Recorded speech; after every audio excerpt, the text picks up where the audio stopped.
Ave María Purísima, sin pecado concebida, María Santísima. Mis hermanos y mis hermanas, Dios les bendiga, la Virgen María les guarde siempre. Bienvenidos a mi programa La Buena Nueva con su servidor el Padre Bernardo Moncada. Para hoy martes 31 de agosto. Hoy celebramos la feria litúrgica de San Ramón Nonnato y también despedimos el mes de agosto, el mes en que celebramos la Asunción de la Virgen María al cielo, y recibimos el mes de septiembre, el mes dedicado a la Sagrada Escritura. Y yo los invito a que escuchemos la Buena Nueva.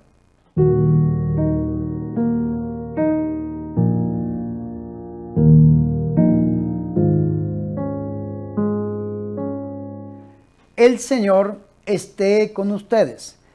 Proclamación del Santo Evangelio de nuestro Señor Jesucristo según San Lucas. En aquel tiempo Jesús bajó a Cafarnaúm, ciudad de Galilea, y los sábados enseñaba a la gente. Se quedaban asombrados de su doctrina porque hablaba con autoridad. Había en la sinagoga un hombre que tenía un demonio inmundo y se puso a gritar a voces: ¿Qué quieres de nosotros, Jesús Nazareno? ¿Has venido a acabar con nosotros? Sé quién eres, el Santo de Dios. Jesús le intimó: cierra la boca y sal de él. El demonio tiró al hombre por tierra en medio de la gente, pero salió sin hacerle daño. Todos comentaban estupefactos: ¿qué tiene su palabra?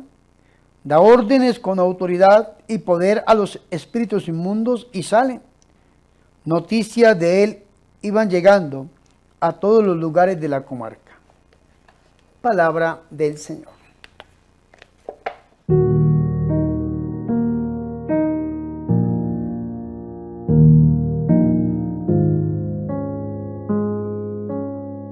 Mis hermanos y mis hermanas, qué alegrías para nosotros escuchar la palabra de Dios, el Santo Evangelio, la Buena Nueva, para hoy martes 31 de agosto, día en que celebramos la feria litúrgica de San Ramón Nonnato. Yo quiero leer un poco lo que dice esta revista litúrgica acerca de este grande santo, un santo que admiraba mucho, el obispo que me ordenó como presbítero, que en paz descanse, Monseñor César Bosco María Viva Robelo. Escuchemos. San Ramón Nonnato nació en Portel, Barcelona, extraído del vientre de su madre, muerta durante el parto nonato.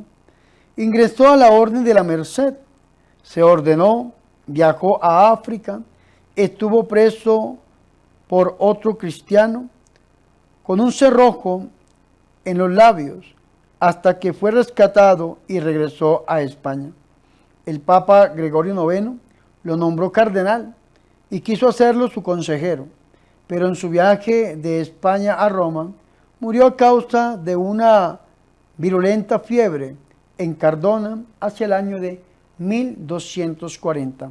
Que por intercesión de San Ramón Nonnato los deseos de nuestros corazones se hagan una realidad. Y para este martes, mis hermanos, continuamos con la lectura del capítulo 4 del Evangelio de la Misericordia, el Evangelio según San Lucas. Hoy hemos escuchado los versículos del 31 hasta el 37, donde nos habla que Jesús enseña en Cafarnaúm y libera a un endemoniado. Y vea qué interesante. Ayer terminamos los versículos 28 en adelante, donde el pueblo se había llenado de ira y querían matar a nuestro Señor y Salvador Jesucristo. Inicia una persecución que termina en la cruz. Y esto es importante que nosotros lo tengamos en cuenta. Inicia una persecución en el versículo 28 que lleva a nuestro Señor y Salvador Jesucristo a entregar su vida por todos y cada uno de nosotros. Pero recordemos que ayer el Señor había dicho una homilía y sobre todo se había comprometido con el pueblo a hacer varias cosas, a predicar la palabra, a sanar interiormente, a sanar físicamente y a liberar espiritualmente. Es decir, el Señor predica y obra. Recordemos lo que habíamos leído en Hechos de los Apóstoles capítulo 1. El primer libro lo dediqué, Teófilo, a todo lo que Jesús hizo y enseñó. Hizo y enseñó. ¿Qué significa esto? De que el Señor Jesús predica y hace, predica y libera. También lo podemos ver, mis hermanos y mis hermanas, En el mismo Evangelio, según San Lucas, en el capítulo 24, versículo 19, donde los discípulos de Maús dicen, lo de Jesús el Nazareno, que fue un profeta poderoso en obras y palabras. Obras y palabras. El Señor predica y obra. Ayer predicó, hoy el Señor va a obrar, porque el Señor predica y ahora libera. El Señor predica y después sana. Es decir, lo que el Señor anunció en Nazaret, lo está cumpliendo. ¿Y en dónde lo está cumpliendo el Señor? Donde el Señor había puesto su oficina. En Cafarnaún, el pueblo donde vivía el apóstol Pedro, que era la casa de Naún, del profeta Naún. Allí el Señor empieza a hacer estas obras que había anunciado en Nazaret. Y vea qué interesante, porque el Señor entra el día sábado, un día santo, para los judíos, donde no podían hacer mucha actividad. Si usted va conmigo a la Biblia y lee el libro del Éxodo, en el capítulo 20, versículo 8, va a encontrar lo siguiente. Recuerda el día sábado para santificarlo. 6 días trabajarás y harás todos tus trabajos, pero el día séptimo es día de descanso en honor a Yahvé tu Dios. No harás ningún trabajo, ni tu hijo, ni tú, ni tu hija, ni tu siervo, ni tu sierva, ni tu ganado, ni el forastero que habite en tu ciudad. Pues en 6 días hizo Yahvé el cielo y la tierra, el mar y todo cuanto contiene, y el séptimo descansó. Por eso bendijo Yahvé el sábado y lo santificó. Esto lo podemos escuchar también en Éxodo capítulo 34, versículo 21 en adelante, y Deuteronomio capítulo 5. Sin embargo, vea qué interesante que para los judíos esto que el Señor va a hacer es un trabajo, pero el Señor Jesucristo va en el día santo, en el día sábado y dentro de la sinagoga a liberar a una persona. ¿Por qué? Porque la gente quedaba admirada del Señor y va a quedar más admirada con lo que el Señor va a hacer. Por eso dice el versículo 31. Bajó a Cafarnaún después de que lo querían matar, ciudad de Galilea, y los sábados enseñaba. Quedaban asombrados de su doctrina porque hablaba con autoridad. Vea qué interesante. Autoridad, lo va a decir Marcos en el capítulo 1, versículo 28 en adelante, con autoridad y no como los escribas. ¿Quiénes eran los escribas? Aquellos que estaban y tenían la autorización de enseñar, Pero el Señor no solamente tiene la autorización, sino que tiene la autoridad. ¿Quién da la autorización? La iglesia. ¿Y quién da la autoridad? La intimidad con Dios. Eso es importante que lo tengamos en cuenta. Había en la sinagoga un hombre. No dice el nombre de este hombre, pero sí dice una particularidad. Tenía un demonio inmundo. Recordemos que en la Biblia encontramos 2 tipos de demonios. Un demonio impuro y un demonio inmundo. Y eso es importante porque hay 3 fuentes de tentación: carne, mundo y diablo. La más fuerte es la carne, nosotros mismos, el mundo que nos rodea y el diablo que nos odia. Un enemigo dentro de nosotros, la carne, un enemigo alrededor nuestro, el mundo, un enemigo por encima nuestro, el diablo. Pero el diablo utiliza, escúcheme bien, la carne y el mundo para dañarnos. Cuando el diablo ataca a través de la carne se llama demonio de porneia, de donde viene la palabra porno, pornografía. Porneia es impureza, o el demonio inmundo, espíritu inmundo que ataca a través del mundo. El demonio impuro a través de la carne, el demonio inmundo a través de las cosas del mundo. Y por eso dice que este demonio era un demonio inmundo. ¿Por qué estaba dentro de este hombre? Porque se había entregado a las cosas del mundo, alejándose de nuestro Señor y Salvador Jesucristo, y entonces le había abierto su vida al diablo. Por eso el diablo estaba dentro de él. Algunas personas racionalistas, entre otros, van a decir que toda enfermedad externa entonces era atribuida al pecado.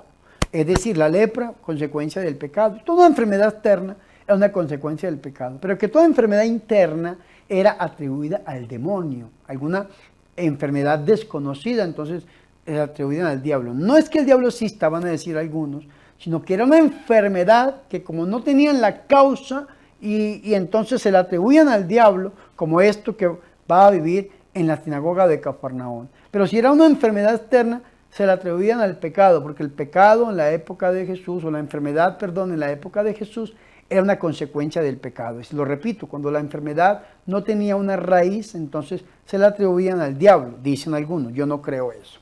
Yo creo que verdaderamente si una persona se aleja de Dios y se entrega a la carne, al mundo y al diablo, abre su vida para que el demonio lo pueda atacar hasta el punto de llegar a estar dentro de la persona. Recordemos que hay todo un proceso, tentación, opresión, infestación, vejación, hasta llegar a la posesión. Dice que este hombre tenía un espíritu inmundo. Marcos en el capítulo 1 nos va a decir a nosotros algo aún más interesante, porque Marcos nos va a decir a nosotros lo siguiente para que nosotros lo tengamos en cuenta. Va a decir en el versículo 23, había precisamente en su sinagoga un hombre poseído por un espíritu inmundo. Aquí nos dice en Lucas que tenía un espíritu inmundo. Y este espíritu inmundo conocía a Jesús. Y vea qué interesante esto. Porque aunque lo conocía, aunque sabía quién era, pero había renegado de Jesús y por eso se convirtió, se transformó en lo que es, en un demonio. Dice, se puso a gritar a grandes voces, ¿qué tenemos nosotros contigo? No solamente era uno, porque estaba hablando en plural, contigo, y lo llama por el nombre, Jesús de Nazaret. Y le dice, ¿has venido a destruirnos? Porque el diablo no quiere perder terreno. El diablo no quiere que Jesús llegue. Hoy, dijo el Señor, hoy se ha cumplido esto. Hoy podemos ser libres. ¿Cuándo? Cuando permitimos que el Señor llegue a nuestro corazón. Y dice, ¿has venido a destruirnos? Y le dice, sé quién eres tú, el Santo de Dios. Vea qué bonitas palabras, el Santo de Dios. Sé quién eres tú. Ojalá que nosotros no caigamos en esta trampa del diablo, que pensemos que sabemos quién es Jesús, pero de labios y no de corazón. Vea que en la Biblia el demonio dice palabras bastante interesantes, el Santo de Dios, el que había de venir y otras cosas, pero nunca dice Jesús es mi Señor o tú eres mi Señor, nunca dice, porque palabras se las lleva el viento, o son palabras que el diablo no puede cambiar, realidades que no puede cambiar. Que Jesús sea el Santo de Dios, el diablo no puede hacer nada, es el Santo de Dios, es el Hijo de Dios. Pero que Jesús sea el Señor sí es algo personal.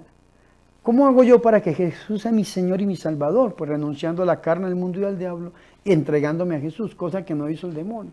Entonces por eso el Señor Jesús cuando escucha esto inmediatamente le increpa, le ordena directamente diciéndole, calla y sal de él, porque dice en Mateo 8:16 que con una palabra expulsaba a los demonios. El demonio, arrojándole en medio de la gente, salió de él sin hacerle ningún daño, porque el demonio no nos puede a nosotros hacer ningún daño. Sin embargo, lo bota en medio de la gente. Me imagino que vendrá una liberación, temblando, gritando, botando baba y todas esas cuestiones que se presentan en la liberación. Y toda la gente quedaba admirada, asombrada, y se decían a otros, ¿qué palabra es esta? Mando con autoridad y poder a los espíritus inmundos y salen. Qué bonito este texto. La palabra de Jesús es palabra poderosa. Ojalá que nosotros aprendamos de esto y tengamos también nosotros esa intimidad con Jesús para hablar con autoridad y reprender con autoridad aquello que no le da gloria a Dios en nuestra vida y tenga que ir en el nombre poderoso de nuestro Señor Jesús. Y dice que la fama de Jesús se extendió por todos los lugares de la región. Ojalá que se extienda en nuestro corazón a través del corazón inmaculado de la Virgen María. Gloria al Padre, al Hijo y al Espíritu Santo, como era en el principio, ahora y siempre, por los siglos de los siglos. Amén.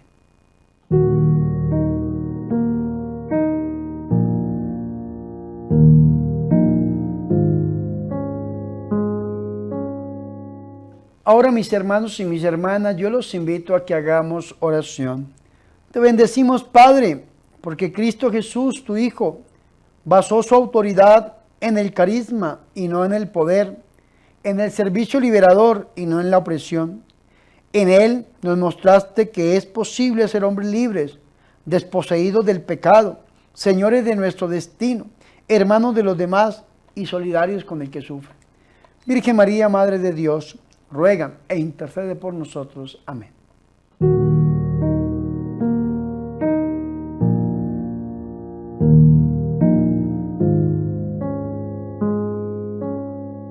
Mis hermanos y mis hermanas, hemos llegado al final de este programa La Buena Nueva, con su servidor el Padre Bernardo Moncada, para hoy martes 31 de agosto. Le decimos chao, bye a este mes de agosto que nos dejó tantas hermosas enseñanzas, tantas hermosas vivencias, mis hermanos, pero que también este mes nos enseña que nosotros tenemos que acoger a Jesús en nuestro corazón, reconocerlo en nuestro corazón como nuestro Dios y como nuestro Señor, no solamente de labios, sino de corazón, mis hermanos. Y aceptémosle al Señor a través de su palabra. Mira que viene el mes de septiembre, el mes de la Biblia. Ojalá que en este mes nosotros nos compremos la Sagrada Escritura y leamos la Biblia. Empecemos a leer desde Mateo, Marcos, Lucas, Juan, Hechos, Romanos y todos el Nuevo Testamento, y después seguimos por el Antiguo Testamento. Ojalá que podamos iniciar la lectura de la Sagrada Escritura. Mis hermanos y mis hermanas, antes de irme les recuerdo, por favor, suscríbanse a mi canal de YouTube, denle like a los videos y compártalo con sus familiares y amigos. También suscríbanse a mi segundo canal llamado Corporación Ángel, que les dejo el link aquí arriba. También les recuerdo que el 26 de septiembre, domingo, tenemos, mis hermanos, el 5º Congreso Virtual Mariano. Únase como miembro activo y lo espero en este congreso. Y por último les recuerdo que estamos construyendo la Granja La Inmaculada y necesitamos que ustedes nos extiendan una ofrenda voluntaria. Queremos iniciar con la construcción de una serie de altares. Altar a la advocación de la Rosa Mística, la Guadalupana, la Virgen del Carmen, la de Satanudos, la Virgen de Lourdes, Virgen de Fátima. Necesitamos, mis hermanos, construir los altares a San Antonio de Padua, a el Padre Pío de Pietrelcina, San Juan Bosco, San Felipe Neri, San Ramón Nonato y todos los santos que más podamos, pero necesitamos de su ayuda. Así que hoy sacamos este trapito rojo y le decimos, ofréndenos, denos una ofrenda voluntaria para invertirla en este proyecto de evangelización, que yo oraré por ustedes todos los días para que el Señor los bendiga al 100%. Y no siendo más, mis hermanos, recibámonos, preparémonos para recibir la bendición. El Señor esté con ustedes y la bendición de Dios Todopoderoso, Padre, Hijo y Espíritu Santo, descienda sobre ustedes y permanezca para siempre. Amén. Por favor, recen por mí. Recuerden que yo soy el Padre Bernardo Moncada, su amigo, su sacerdote, que yo soy su servidor.